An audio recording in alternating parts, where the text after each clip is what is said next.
3절까지는 읽지 않았지만 이 1장 1절부터 3절까지의 내용을 보면 예수 그리스도께서는 어떤 예언자들, 어떤 선지자들보다도 더 우월하시고 위대하신 분이다 하는 것을 말씀하고 있어요. 그리고 오늘 4절부터 14절까지는 이 예수 그리스도께서는 모든 천사들보다도 뛰어나시고 우월하신 분이다. 거기에 대해서 히브리서 기자가 변정을 하고 있는 내용이에요. 근데 왜 당연한 내용을 왜 이렇게 예수 그리스도의 천사보다 뛰어나시다는 건 당연한 일임에도 불구하고 왜 이 히브리 기자가 이 내용을 이렇게 진지하게 또 아주 세밀하게 이렇게 기록하고 우리에게 이 말씀을 주시느냐? 그걸 볼 때 초대교회 당시에 하나님을 섬기는 많은 사람들이 하나님을 섬기기보다도 천사 숭배하는 쪽으로 빠졌어요. 왜 그러냐면 하나님은 너무나 위대하신 분이에요. 그래서 우리에게서 멀리 떠나 계시고 하나님을 쫓아서 행하는 것이 참으로 힘들고 하나님의 가르침을 따르는 것이 너무나 힘들고 우리가 기도를 해도 하나님 과연 들으실까? 우리의 기도를 듣기나 하실까? 응답이나 하실까? 그런 하나님과의 굉장한 거리감 때문에 이 사람들이 하나님을 섬기면서도 하나님을 섬긴다는 어떤 그런 신앙적인 면이 부족했어요. 그래서 그들이 생각할 때는 하나님과 우리 사이에 천사가 있으니까 그 천사가 중보자가 되어서 우리가 기도하면 천사가 그 기도를 하나님께 가져다 응답해 주시고 또 천사가 중보자가 되어서 우리의 모든 힘들고 어려운 일들을 천사가 다 이렇게 하나님께 아뢰어서 그걸 해결해 주실 것이다. 그러면서 이 천사 숭배 사상이 돌기 시작했어요. 골로새서 2장 18절에 보니까 거짓 겸손과 천사 숭배에 대해서 비난하고 있어요. 초대교회 때는 그런 천사 숭배하는 자들이 많이 나타났습니다. 그래서 이 히브리서 기자가 천사 숭배에 대한 경종을 울리고 천사는 숭배할 대상이 아니고 오직 우리 주 예수 그리스도만이 숭배받을 대상이다. 그것을 지금 이야기하고 있는 것입니다. 그래서 오늘 본문을 통해서 이 히브리서 기자가 천사의 정체를 밝히고 있어요. 천사가 과연 존재하는가? 천사는 어떤 존재인가? 거기에 대해서 밝히고 있고 그뿐만 아니라 오직 예수 그리스도만이 우리의 유일한 중보자가 되시고 경배받으실 유일한 분이시다 하는 것을 변정하고 있어요. 그래서 오늘 우리가 이 정말 천사에 대해서 그리고 천사보다 뛰어나신 예수 그리스도에 대해서 우리가 잠시 알아보는 시간을 갖도록 하겠습니다. 첫 번째로 그러면 천사는 실존적인 존재인가? 천사는 실존하는가? 거기에 대해서 이야기하고 있습니다. 하나님이 온 세상을 창조하셨어요. 여러분 믿으십니까? 창세기 1장에 보면 하나님께서 온 우주 만물을 다 창조하셨어요. 그것도 말씀으로 창조하셨어요. 그런데 이 물질계를 창조하시기 전에 하나님께서 먼저 영계를 창조하셨다. 근데 그 영계는 바로 천사를 이야기하는 거예요. 하나님이 이 물질 세계를 창조하시기 이전에 이미 천사를 창조하시고 이 물질 세계를 창조하실 때 천사가 하나님의 그 위대하신 창조 사역을 보면서 천사들이 굉장히 기뻐하고 하나님을 찬양했다 이렇게 이야기를 하고 있어요. 그래서 이 하나님께서 이 욥에게 이렇게 이야기하십니다. 욥이 사단의 시험을 받고 많은 고난을 당했어요.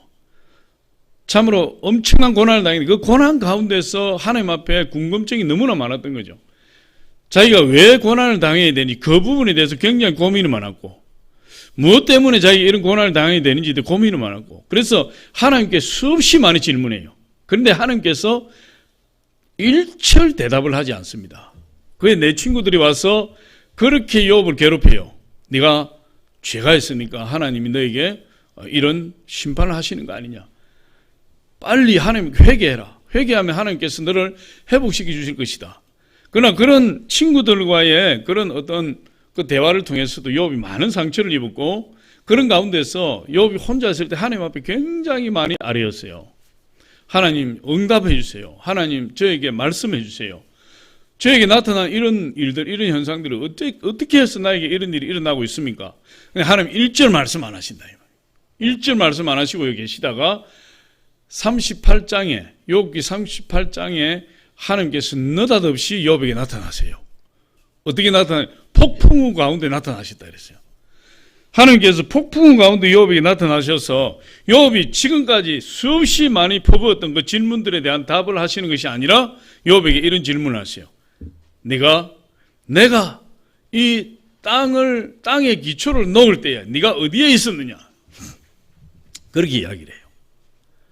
근데 욥이 그렇게 어문이 많았고 욥이 풀리지 않는 그런 문제가 많이 있었고 정말 하나님으로부터 꼭 이 응답은 내가 받아야 이 답답한 속이 풀리겠다 이렇게 생각을 했었는데 하나님께서 그런 말씀 응답을 하나도 하지 아니하시고 폭풍우 가운데 나타나시는 그 모습을 보고 그 모든 마음의 응어리 다 풀어져 버렸다.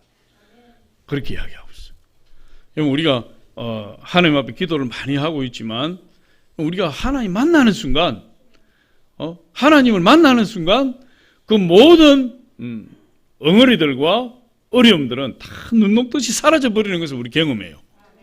욥이 그걸 경험한 거예요. 그런데 하나님께서 욥에게 내가 땅에 기초를 내올 때 네가 무엇을 했느냐? 너는 어디에 있었느냐? 이렇게 말씀하시면서 욥에게 이렇게 말씀하시는 장면이 있어요. 욥기 38장 6절로 7절이에요. 우리 같이 한번 읽어봅니다. 시작. 그것의 주추는 무엇 위에 세웠으며 그 모퉁이 돌을 누가 놓았느냐? 그때에 새벽별들이 기뻐 노래하며 하나님의 아들들이 다 기뻐 소리를 질렀느니라. 하나님이 땅을 창조하실 때에 말씀을 하시는 거예요. 땅에 주추를 놓을 때에 이렇게 말씀하시는 거예요. 그것의 주추를 무엇 위에 세웠으며 모퉁이 돌을 누가 놓았느냐? 그렇게 말씀을 하시면서 그 다음이 이제 문제예요. 그 다음이 이렇게 말씀하시죠. 그때에 하나님이 땅에 기초를 놓으시고 모퉁이 돌을 놓으실 그때에 누가 함께 있었느냐? 새벽 별들이 함께 있어 기뻐 노래하고 하나님의 아들들이 다 기뻐 소리를 질렀느니라. 그렇게 이야기를 해요. 그러니까 저 새벽별과 하나님의 아들들은 천사를 이야기하는 것입니다. 할렐루야. 그래서 하나님께서 이 물질 세계를 지으시기 전에 하나님 무엇을 먼저 창조하신? 영계를 먼저 창조하신 그 영계는 바로 천사들을 이야기하는 것이다. 그래서 천사들이 이 물질 세계보다 먼저 지음을 받았고 그 천사들이 하나님이 지구를 창조하실 때 땅에 기초를 놓으실 때 천사들이 하나님의 그 역사를 보고 다 기뻐했다 이렇게 이야기를 하고 있어요. 천사들이 실존하는 거죠. 그리고 예수님께서도 천사들의 실존에 대해서 말씀하고 계세요. 마태복음 18장 10절에 보니까 예수님이 이렇게 말씀하시고 우리 같이 한번 읽어봅니다. 시작. 삼가 이 작은 자 중에 하나도 업신여기지 말라. 너희에게 말하노니 그들의 천사들이 하늘에서 하늘에 계신 내 아버지의 얼굴을 항상 배옵느니라. 어린아이 하나를 두고 예수님 말씀하시는 거예요.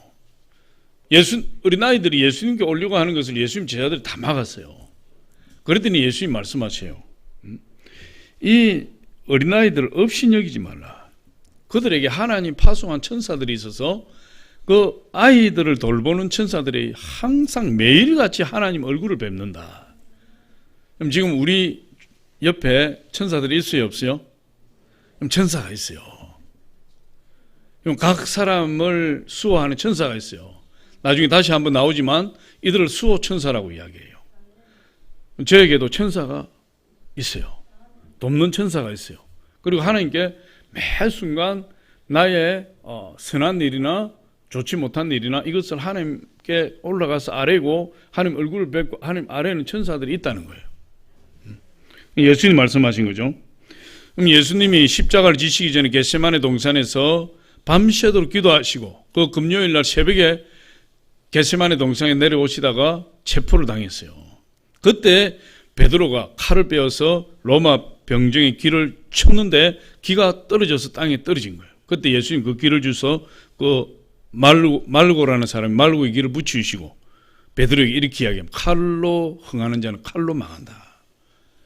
그러면서 예수님 이렇게 말씀하세요. 네가 지금 칼을 가지고 대적하느냐. 그 말은 없지만 예수님이 이렇게 그 후속말로 이렇게 하시는 거예요. 내가 12영 더 되는 천사를 내가 동원하여 이들을 물리칠 수 없겠느냐. 이렇게. 그런데 예수님 마음만 먹으시면 12군단이 더 되는 영을 동원할 수 있는 능력이 있는 거예요. 그러니까 천사들이 실존한다는 거죠. 이거 마태복음 26장 53절 우리 같이 한번 읽어보겠습니다. 시작. 너는 내가 내 아버지께 구하여 지금 12군단 더 되는 천사를 보내시게 할 수 없는 줄로 아느냐. 이렇게 말씀하세요. 12군단이 어마어마한 천사의 숫자예요. 그러니까 천사가 실존하는 것은 더 이상 성경에 수없이 이야기하고 있어요. 성경 말씀을 믿는다면 천사들이 실존하는 사실을 우리는 믿을 수밖에 없는 것이죠. 이 성경에서 천사라는 단어가 약 275회 등장하고 있고 성경 66권 중에 34권에서 천사의 존재를 언급하고 있어요. 그러니까 천사가 우리 눈에 보이지 않는, 천사는 영적인 존재지만 우리 눈에 보이지 않지만 천사가 지금도 실존하고 있고, 지금 이 하나님의 이 교회 안에도 천사가 가득해 있고, 여러분 가운데서도 천사가 지금 여러분과 함께 있다는 것을 우리가 성경 말씀을 통해서 알 수 있어요. 두 번째로 천사는 어떤 존재인가 하는 것이에요. 그럼 천사는 어떤 존재인가? 첫 번째로 천사는 어떤 존재? 첫 번째로 보면 천사는 지정의를 가진 인격적인 존재다. 지정의를 가진. 그럼 천사는 인격적인 존재예요. 할렐루야. 그럼 저와 여러분도 인격적인 존재죠.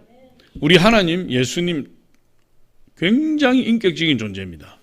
그래서 천사들도 인격적인 존재로 지음을 받았어요. 나중에 천사들 중에서 천사장 루시퍼를 따라서 타락한 천사들이 있어요. 그들이 이제 귀신이 되는 것인데 그 귀신들도 인격이 있어요. 귀신이 인격이 있다니까 여러분 좀 이상하잖아요. 그런데 귀신이 인격이 있어요. 예수님이 귀신들에게 나타나면 귀신들이 어떻게 합니까? 놀라고 두려워서. 감정이에요.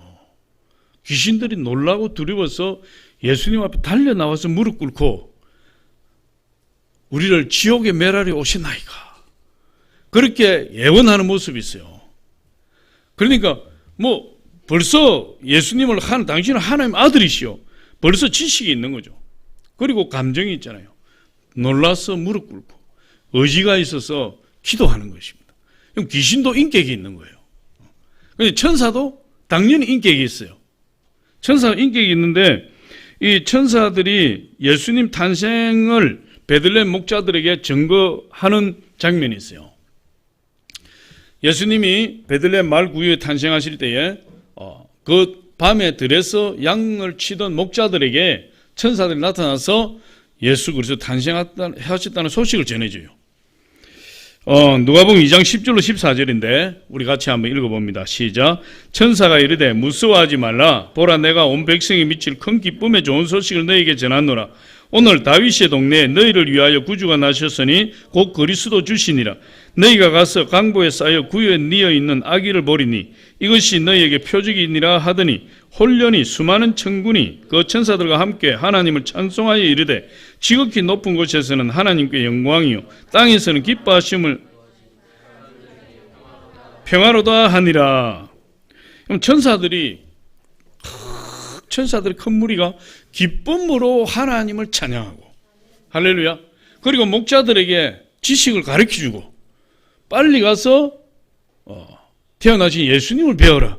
지식을 가르쳐주고, 그리고 자기들의 의지로 행할 일들을 수행하고 있는 것을 볼 수 있어요. 그럼 천사는 여러분 육신을 가지고 있지 않지만 인격적인 존재, 지극히 인격적인 존재입니다. 그리고 천사는 육신이 없고 영만 있다. 그렇게 이야기하고 있어요. 영만 존재하기 때문에 천사는 눈에 보이지 않아요. 영적인 존재는 눈에 보이지 않습니다. 우리 하나님 영적인 존재죠. 우리 하나님 영적인 존재이기 때문에 우리 성령님도 영적인 존재죠. 보이지 않는 거예요. 천사는 결혼하지 않는다 그랬어요. 결혼하지 않고 종족 번식의 능력도 없어요. 그냥 천사는 하나님 창조하신 그 숫자대로 그대로 존재하는 겁니다. 더 이상 늘어나지 않아요. 마가복음 12장 25절 우리 같이 한번 보겠습니다. 시작. 사람이 죽은 자 가운데서 살아날 때에는 장가도 아니가고 시집도 아니가고 하늘에 있는 천사들과 같으니라. 우리가 죽었다가 부활할 때는 우리 부활체를 가지고 부활하게 되죠. 더 이상 장가가지 않아요. 시집가지 않아요. 그래서 제가 생각해 보면 좀 이상한 거야. 이게 내가 우리 아내를 만나서 평생을 살았는데 천국에 가서 다시 만났는데 이 아내가 아니고 내가 남편이 아니야 이게. 그럼 이게 좀 어색하지 않을까? 근데 거기는 다 예수 그리스도를 하나님 우리 아버지 예수 그리스도 우리 구주로 한 그 생명 공동체예요 이게. 그래서 그곳에는 전부 형제 자매가 되는 것이고 뭐 부부 관계가 아니라도 조금도 불만족이 없고 온전히 만족할 수 있는 그런 아주 깊은 사랑의 관계가 형성되어 버리는 거예요. 그래서 그곳에서 예전에 내가 이 세상에 살 때 내 부인이었는데 남편이었는데 이런 개념보다도 오히려 더 사랑하는, 더 깊이 사랑하는 그런 관계가 형성되기 때문에 거기에 대한 불만이 하나도 없어요. 그런데 지금 이 이야기를 하려는 것이 아니라 이 천사들은 마치 우리가 부활하면 결혼하지 않는 것처럼 천사들은 영적인 존재이기 때문에 결혼하지 않는다. 종족 번식의 능력도 없어요. 그냥 하나님 창조한 그 숫자대로 그대로 있는 거죠. 그리고 육이 없으니까 영이라 죽지도 않아요. 누가복음 20장 36절 한번 같이 읽어보면 시작. 그들은 다시 죽을 수도 없나니 이는 천사와 동등이요 부활의 자녀로서 하나님의 자녀임이라. 천사들과 동등이다. 우리 여러분 저와 여러분 부활해버리는 이제 하나님의 생명으로 우리 부활해버렸잖아요. 그러니까 우리 영원한 생명이에요. 저와 여러분은 영원한 생명 죽지 않습니다. 근데 그 죽는다는 표현이 나오는데 그것은 뭐냐 하면 예수 그리스도를 믿지 않고 천국 가지 못해서 영원히 사는 지옥으로 떨어져서 영원히 사는 그것을 죽음이라고 이야기해요. 그걸 둘째 죽음이라고 이야기해요. 첫째 죽음은 뭐예요? 우리 육신의 죽음이죠. 육신과 영혼이 분리되어서 우리 육신은 썩어서 흙으로 돌아가고 우리 영혼은 하나님께로서 왔으니까 하나님께로 돌아가는 나의 영혼과 육체가 분리되는 건 첫 번째 죽음이요. 두 번째 죽음은 우리 하나님을 믿지 못해서 천국에 가지 못하고 영원한 지옥에 떨어지는 것이 둘째 사망이에요. 둘째 죽음이에요. 근데 우리 믿는 사람에게는 둘째 사망이 없다 그랬어요. 저와 여러분은 둘째 사망이 없다. 우리는 육신의 장막을 벗어버리면 우리 예수 그리스도께 올라가서 예수 그리스도의 상급을 받고 예수 그리스도의 영원한 신부로서 예수님과 함께 하늘에서 영원히 살게 되는 그런 축복이 우리에게 있는 거죠. 그래서 죽음이 없다. 천사는 죽음이 없어요. 저와 여러분도 죽음이 없어요. 우리 천사와 동등하게 된다. 천사보다 훨씬 위대한 존재가 되는 것입니다. 두 번째로 보니까 이 성경에 등장하는 천사들의 이름이 있어요. 성경에 등장하고 있는 천사들의 이름. 첫 번째로 볼 때 미가엘이에요. 미가엘 천사장이라고 이야기합니다. 군장이라고도 이야기를 해요. 성경에 많이 나오죠. 이 미가엘이 하는 역할은 뭐냐? 악한 영계의 권세에 대항하여 싸우는 천사들의 장이다 이렇게 이야기하고 있어요. 미가엘은 천사들의 장이에요. 다니엘서 10장에 보면 하나님 앞에 응답받기 위해서 금식하고 기도를 해요. 금식하고 기도하는데 하나님께 응답을 받기 위해서 금식하고 기도하는 첫날 그 기도가 하나님 보좌에 상달이 되어서 하나님께서 천사에게 응답을 내려보냈다. 그런데 그 어떤 한 천사가 하나님 다니엘의 기도에 응답을 들고 다니엘이 기도하는 곳으로 가서 이제 그 응답을 전해주려고 오고 있어요. 오고 있는데 그 페르시아 파사국 군대, 파사국 그 공중권세 잡은 그 페르시아의 이 수호신인 악령이 이 하나님 보낸 천사의 길을 가로막아 버렸어요. 그래서 그곳에 영적 전쟁이 벌어진 겁니다. 영적 전쟁이 벌어졌고 지금 이 다니엘은 금식하면서 계속 기도하고 있고 지금 공중에서 영적 전쟁이 벌어졌어요. 다니엘은 계속 금식하면서 기도하고 있어요. 근데 이 영적 전쟁이 얼마나 걸려? 21일이 걸렸어요. 21일. 21일 동안 영적 전쟁을 실험하고 공방이 계속되는데도 결판이 나지 않는 거예요. 하나님께서 그걸 보시고 계시다가 미가엘 천사장을 보내요. 미가엘 군장을 보내요.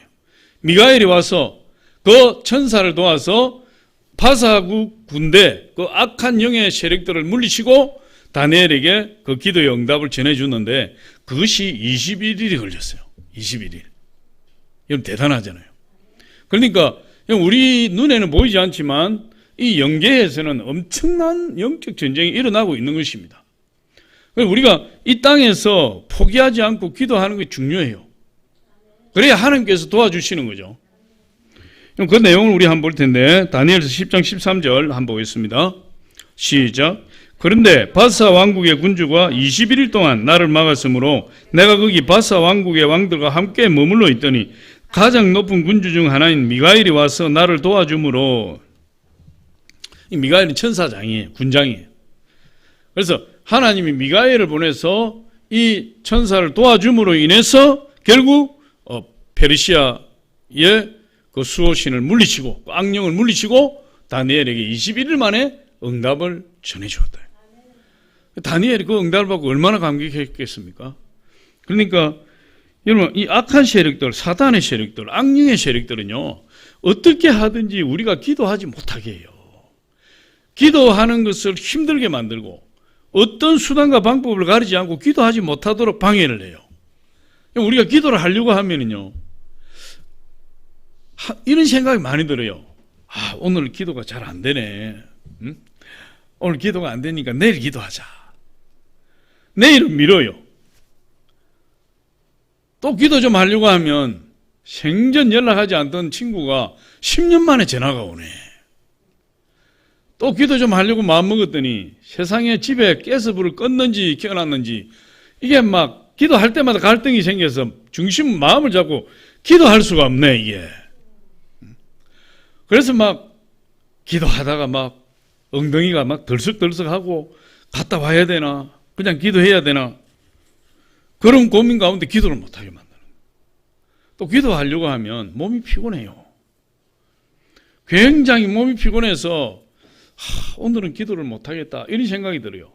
그럴 때 어떻게 해야 됩니까? 포기해야 되나요? 그건 거의 100% 사탄이 방해하는 거예요.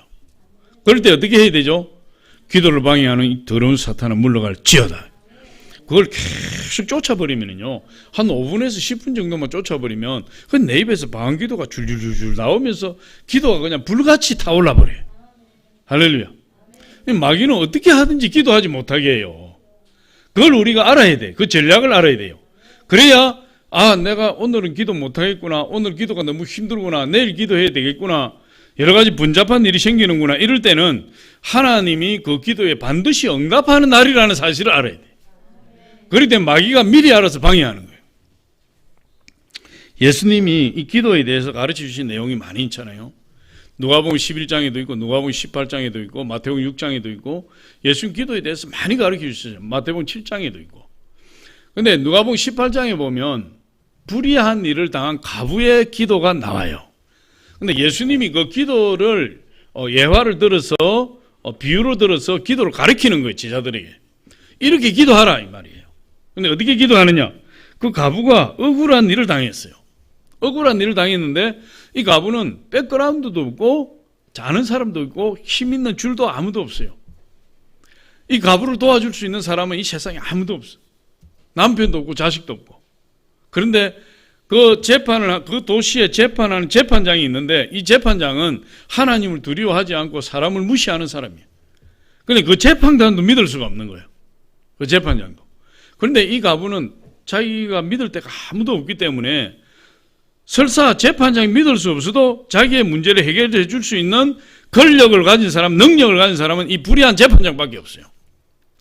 그래서 이 과부가 굳게 결심을 하고 그 재판장을 찾아가기 시작하는 겁니다. 매일 찾아가요.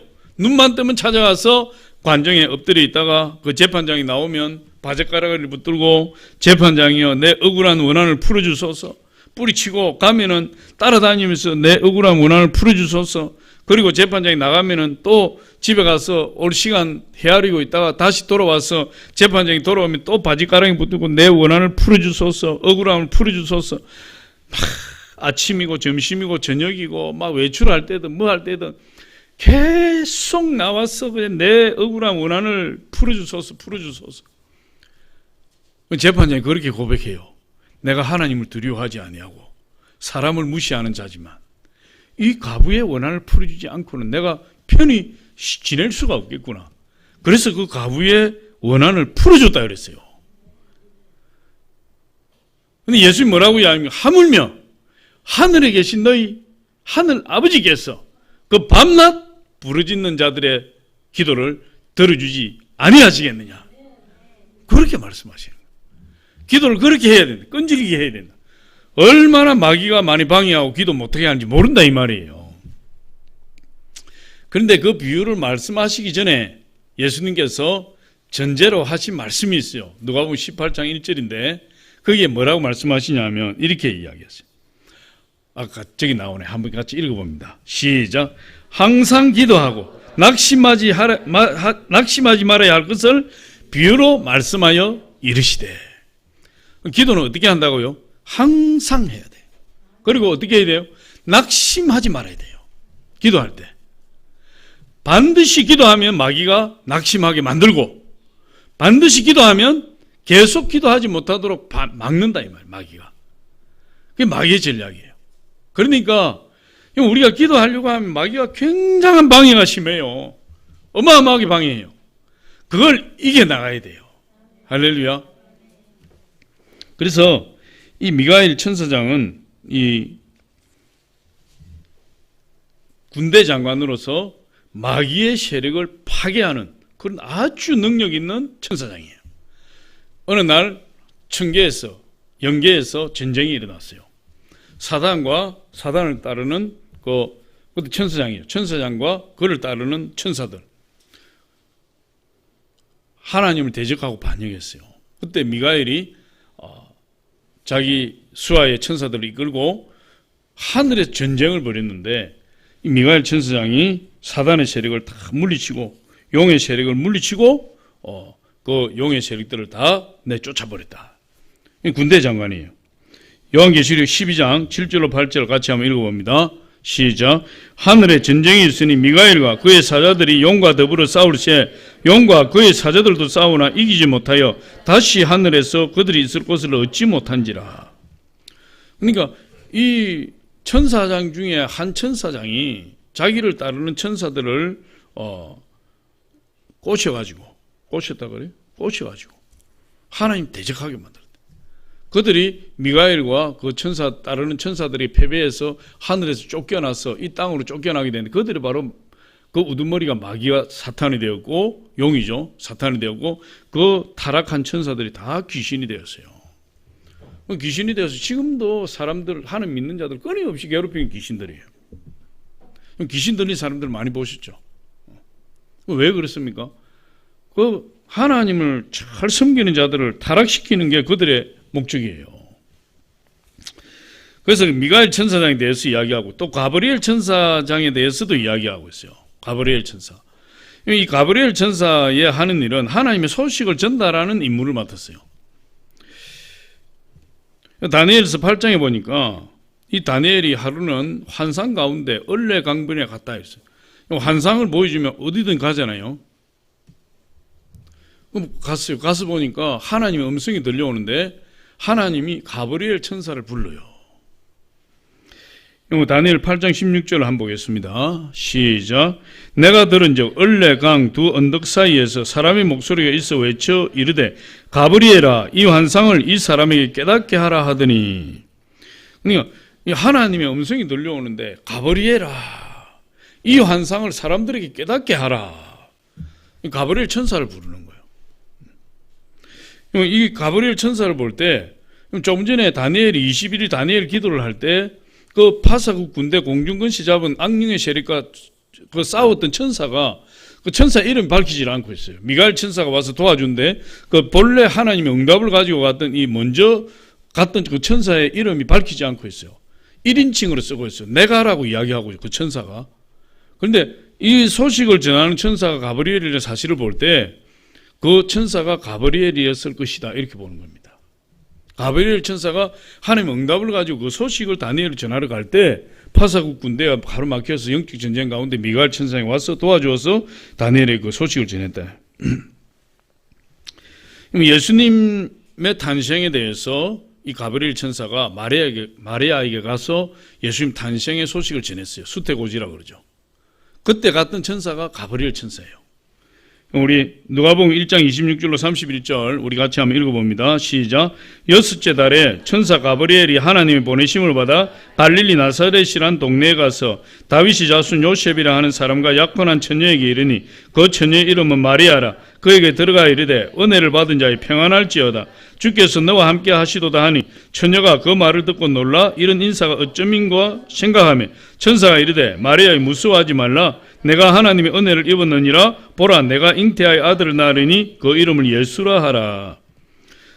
마리아가 임신한 지 6째 달에 가브리엘 천사가 마리아에게 나타난 거예요. 무엇을 가지고? 하나님의 말씀을 가지고 네가 아들을 낳으리니 이름을 예수라 하라. 그가 자기 백성을 저희 죄에서 구원할 자이심이라. 예수라는 이름 그런 뜻이잖아요. 예수님 오셔서 하신 일이 뭐죠? 예수님을 하나님을 따르는 모든 죄인들의 죄를 십자가에서 다 용서해 주신 분이에요. 저희 백성의 죄를 저희에게 다 제하실 분이에요. 그 예수 그리스도를 우리가 믿는 거죠. 할렐루야. 그러니까 저와 여러분이 예수를 믿었다는 사실 자체가 기적이에요. 이게 기적 같은 일이에요. 그리고 이 가브리엘 천사는 세례 요한의 탄생도 알려줘요. 세례 요한은 예수님보다 6개월 전에 먼저 난 자입니다. 예수님 오실 길을 예비한 자, 강요히 외치는 자의 소리. 그렇게 말씀하죠. 누가복음 1장 19절 같이 한번 봅니다. 시작. 천사가 대답하여 이르되 나는 하나님 앞에 서 있는 가브리엘이라. 이 좋은 소식을 전하여 내게 말하라고 보내심을 받았느니라. 그냥 사가라, 세례 요한의 아버지 사가라가 지성소에서 하나님을 섬길 때에 천사가 나타나서 아들을 낳을 것이다. 웃어서 믿지 않았다 그랬어요. 나이가 많아서.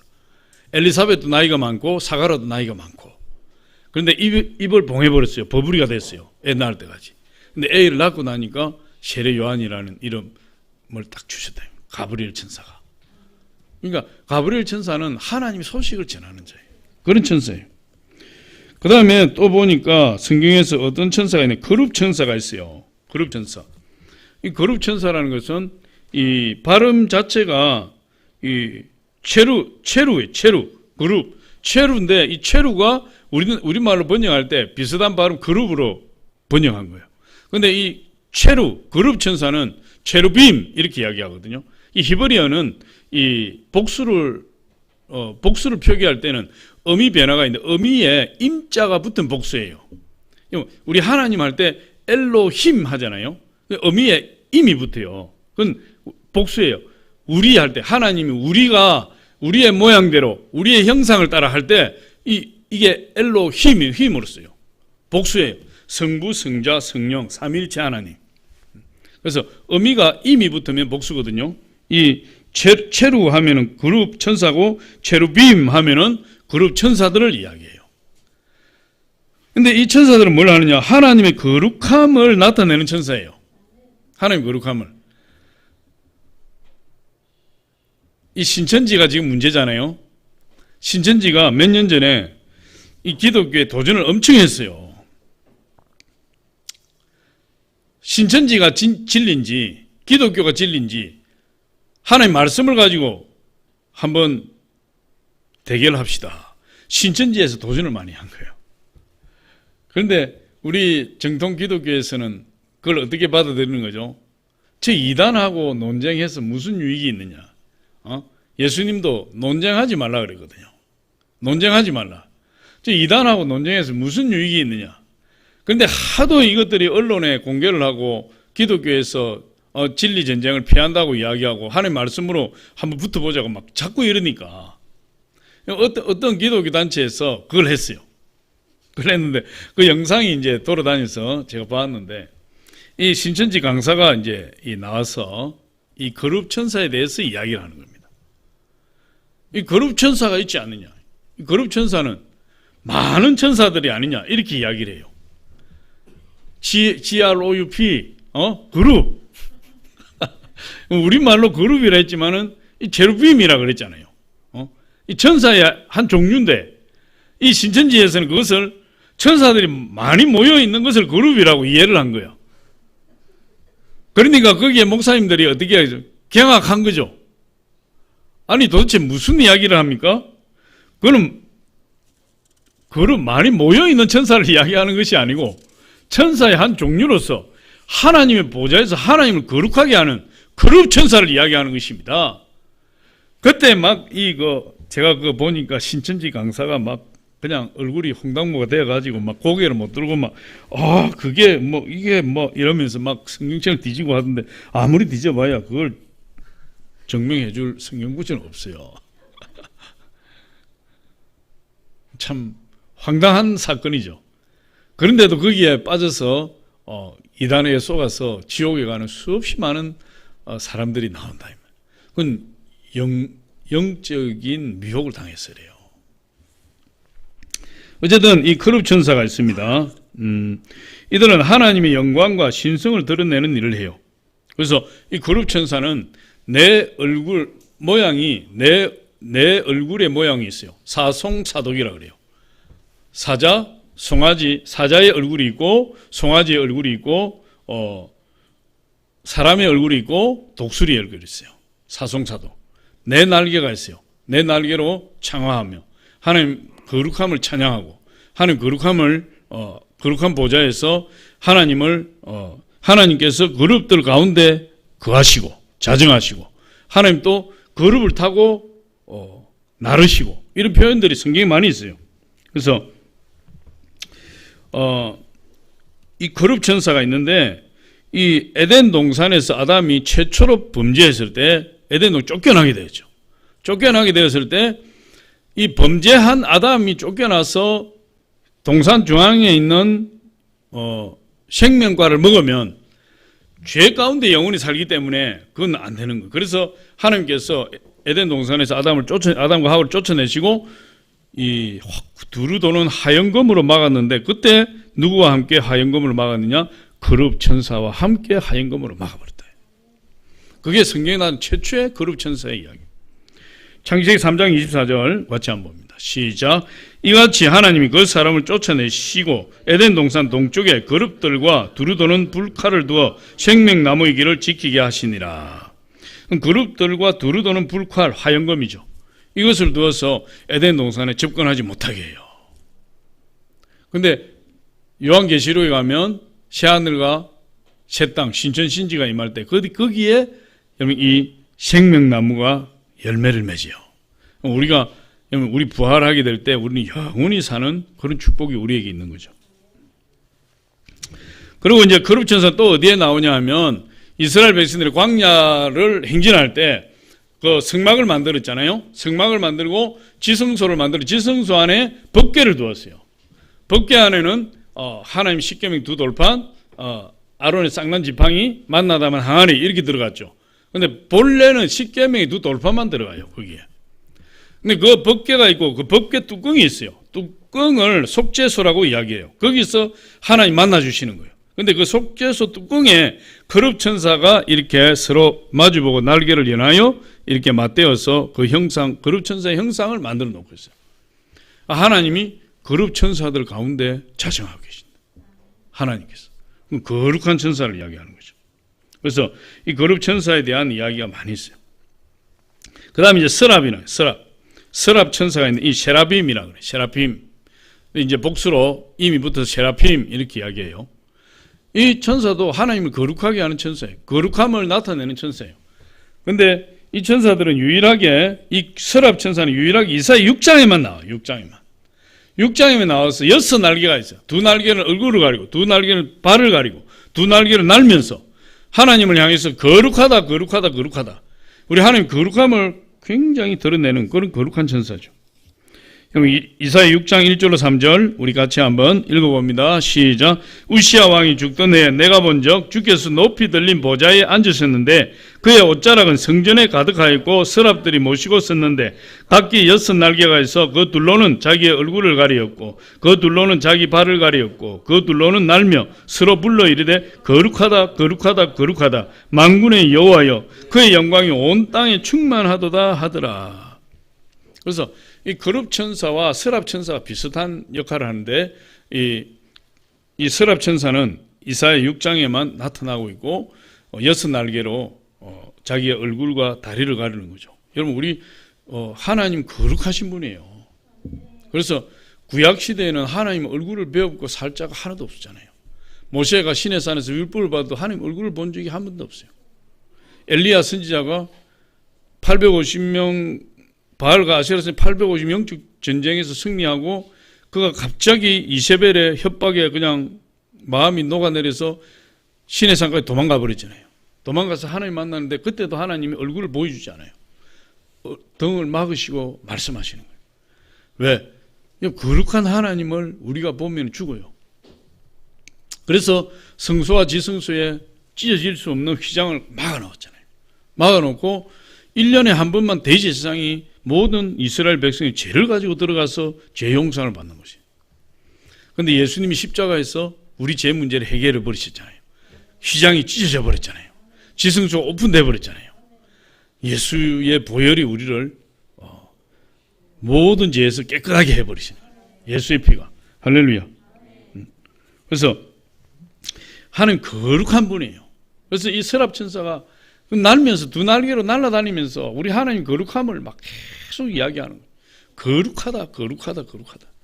우리 천국에 올라가면요 우리 하나님 거룩함에 황홀해지는 거예요. 그래서 어떤 분들은 천국 가면 심심하다 하는데 천만에 지옥 가면 사이키 조명에 막 신나고 막 이런데 천만에 그건 큰일 날 소리예요.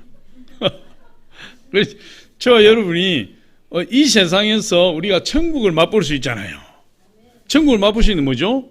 우리가 예배 가운데 하나님의 임재를 경험하는 것이고 기도 가운데 하나님의 임재를 경험하는 것이고 성령의 음성을 듣는 것이고 그럼 그것이 자주 오면 좋겠는데 자주 오지는 않지만 정말 우리가 성령이 충만하고 하나님 은혜가 임할 때는 하나님 임재가 임하고 하나님 성령의 음성이 들려오는데 그런 영적인 경험을 한번 하게 되면 어떻게 되죠? 그냥 공중을 붕붕 떠다니는 것 같은 기분이에요. 너무 기뻐서 이 세상이 줄 수 없는 기쁨이 나를 지배하기 때문에 한 달이고 두 달이고 석 달이고 기쁨에 사로잡혀서 어쩔 줄 모르는 거예요. 근데 이거는 하늘에서 경험하는 그림자에 불과한 거거든요. 그러니까 실제로 우리 천국에 가서 그 예수님을 눈으로 목격하고 그 하나님의 영광의 보좌, 그 거룩한 보좌 주변에서 하나님과 함께 있다고 생각해 보세요. 뭐 지겨울 틈이 어디 있어요. 그냥 그 자리에 있는 것 자체가 황홀한 거예요. 황홀해서 막 표현할 길이 없어요. 그래서 이 서랍천사, 그룹천사가 있어요. 그 다음에 아까 이야기했던 수호천사가 있죠. 성도들과 어린아이를 보호하는 천사. 히브리서 오늘 1장 14절 우리 같이 한번 읽어봅니다. 시작. 모든 천사들을 섬기는 영으로서 구원받을 상속자들을 위하여 섬기라고 보내심이 아니냐. 여기서 모든 천사예요. 모든 천사는 섬기는 영이다. 구원받을 상속자. 여러분 구원받을 상속자가 누구? 저와 여러분이에요. 예수 믿는 자들. 저와 여러분을 섬기라고 보냄받은 자가 천사들이에요. 그러니까 지금 우리를 섬기는 영들이 천사들이 지금도 우리 가운데 우리 주변에 있는 거예요. 천사들이 여러분을 위해서 애쓰고 수고해요. 한번 인사 한번 하세요.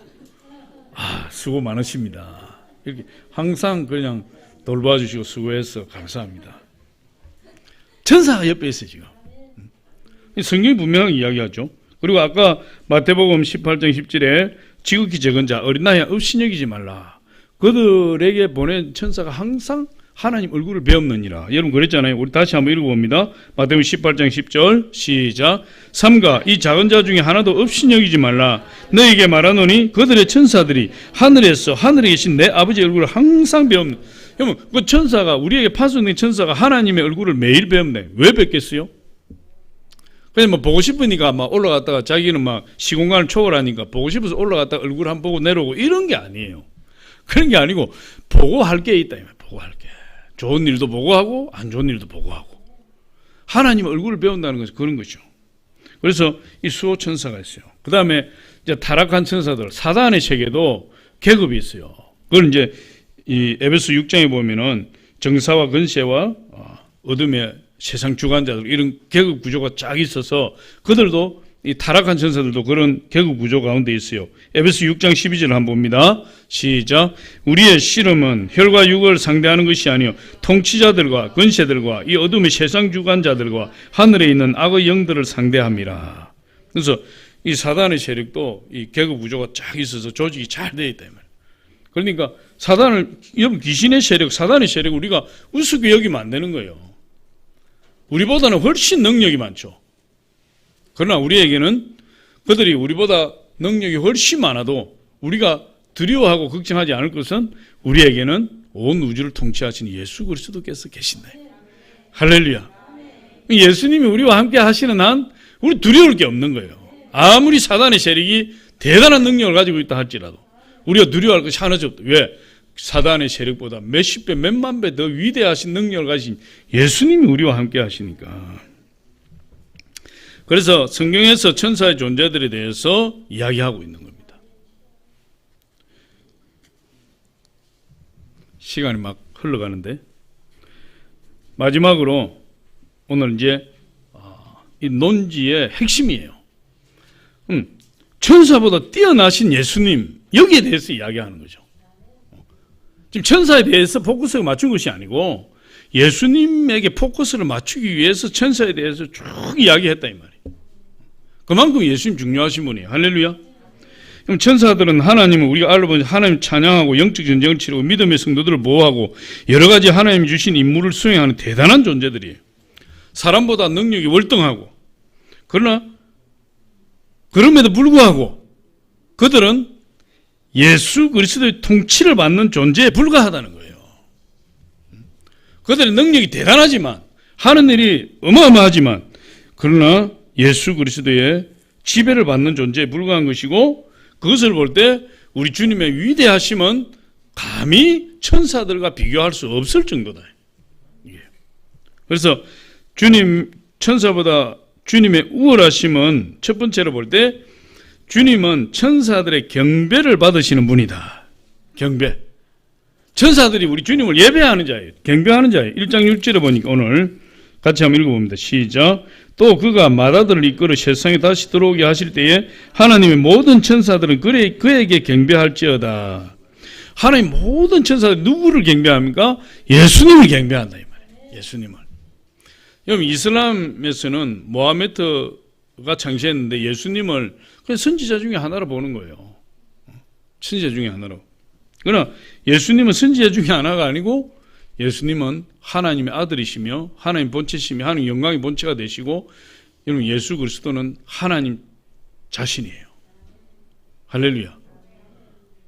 어마어마한 분이 우리 예수님이세요. 지금 예수님 마지막 재림하실 때는 어떤 모습으로? 심판주의 모습으로 오시는 거예요. 예수님은 경배를 받으실 분이다. 그러나 천사는 피조물에 불과한 거죠. 하나님 창조하신 피조물에 불과해요. 그래서 천사들은 하나님을 섬기는 자들에 불과하고 창조주가 되시는 주님을 찬양하고 경배하는 존재들이다. 그래서 우리 10절로 12절 한번 같이 읽어보겠습니다. 시작. 또 주여 태초에 주께서 땅에 기초를 두셨으며 하늘도 주의 손으로 지으신 바라 그것들은 멸망할 것이나 오직 주는 영존할 것이요 그것들은 다 옷과 같이 낡아지리니 12절 어복처럼 갈아입을 것이요 그것들은 옷과 같이 변할 것이나 주는 여전하여 연대가 다함이 없으리라. 그러니까 하나님 창조주가 되시는데 모든 피조물들이 다 낡아지고 변동되고 변질된다. 그러나 우리 하나님은 영원히 변치 않는 분이세요. 우리 주님은 영원히 변치 않으신 분. 할렐루야. 그래서 이 땅에 기초를 놓을 때도 예수 그리스도께서 땅에 기초를 놓으셨고 하늘과 땅을 창조하실 때도 예수 그리스도 창조하시고 예수 그리스도가 없이는 이 온 우주 만물이 절대로 창조될 수가 없었다. 예수님 창조주잖아요. 그죠? 창조주세요.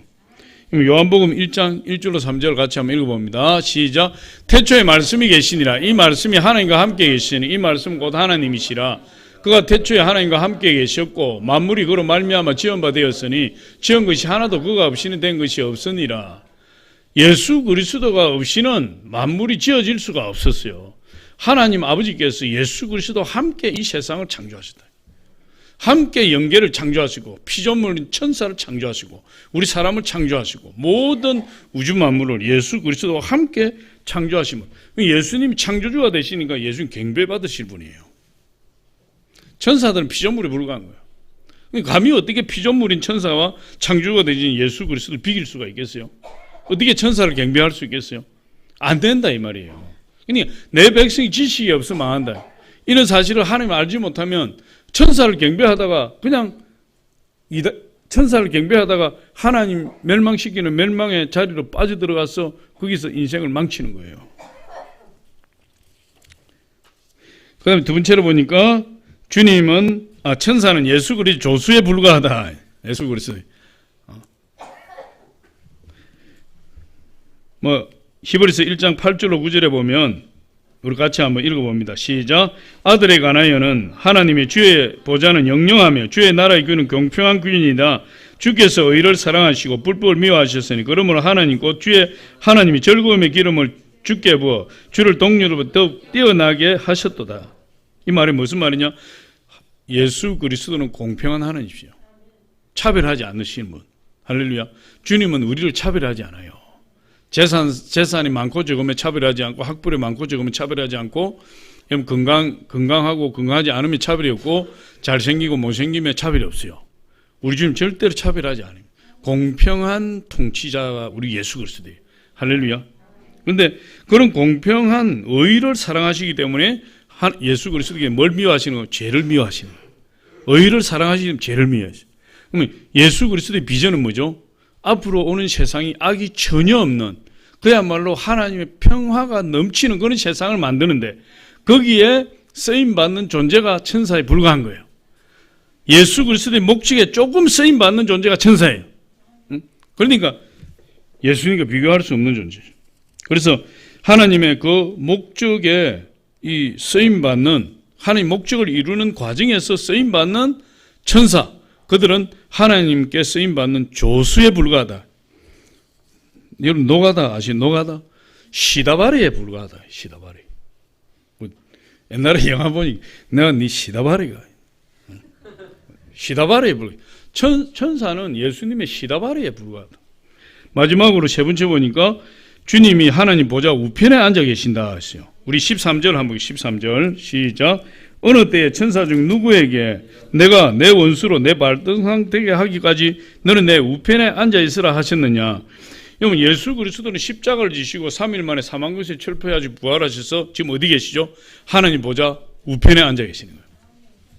여러분 하나님 보좌 우편에 앉아 계시다는 것은 하나님과 가까이 있어서 명예를 누린다는 뜻이 아니고 하나님 보좌 우편에 앉아 계신다는 것은 하나님의 주권적인 통치권을 행사한다는 뜻이에요. 예수님이 하나님 가까이 있으니까 영광을 받으셨다 이게 아니에요. 물론 가까이 있으니까 영광도 되죠. 그러나 하나님의 주권적인 권능을 행사하는 자가 바로 예수님이에요. 그래서 예수님이 하나님 우편에 앉으셨다는 건 하나님의 영광과 권세가 누구에게? 예수님께 주어졌다는 거예요. 하나님의 영광과 권세가 주어진 그 예수 그리스도와 시다바리밖에 안 되는 천사가 어떻게 비교가 될 수 있느냐. 시다바리 해서 죄송합니다. 친근하게 들립니다. 그래서 히브리서 14절에 보니까 1장 14절에 이렇게 이야기했죠. 모든 천사들은 섬기는 영으로서 구원받을 상속자들을 위하여 섬기라고 보내심이 아니냐. 장차 구원받을 자들을 위해서 섬기는 존재로 천사가 사명을 받은 거예요. 예수님 대신에 경배받을 자가 아니에요. 절대로.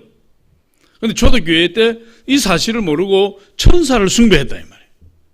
그러니까 얼마나 불경스럽습니까? 하나님이 얼마나 마음 아파하시겠어요? 그런 일들이 절대로 있어서는 안 되기 때문에 히브리서 기자가 이 천사에 대해서 이렇게 구구절절히 이야기하면서 그 천사는 하나님의 아들, 하나님이 되시 우리 예수 그리스도와 감히 비길 수 없는 존재다. 그거를 지금 변정하고 있어요. 저와 여러분도 마찬가지예요. 우리가 천사를 경배하지는 않겠지만, 그러나 우리 천사를 두려워한다든지 천사를 의지한다든지, 그러면 천사를 경배하지는 않지만은 그건 잘못된 지식을 가지고 천사를 대한다든지 그런 일이 우리에게 있어서는 아니 되는 거예요. 할렐루야. 그래서 우리가 경배하고 섬길 대상은 오직 살아계신 하나님 예수 그리스도 한 분밖에 없다. 그 예수 그리스도께서 지금 우리의 예배를 받고 계시는 거예요. 할렐루야. 기도하겠습니다.